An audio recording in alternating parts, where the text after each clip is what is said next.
Welcome back. Canva Pro does give us access to special fonts.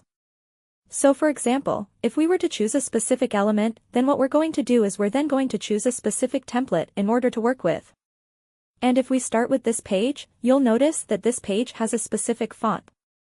And basically, we can take the font that we have here and we can change it to anyone that we have uploaded to our brand kit. And you'll see here that we have an uploaded font that we can change. We can use that font here in this area. If we want to upload another font, all we'll need to do is to go back to our brand kit. We can then go to this area that says, Upload new font that's going to look to our hard drive.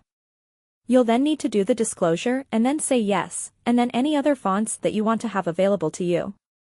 Once you have the fonts in your brand kit, what you can then do is you can go back to your design, and then you can begin to alter your font based on the fonts that you have placed into your brand kit. All you'll need to do then is to go back to your menu.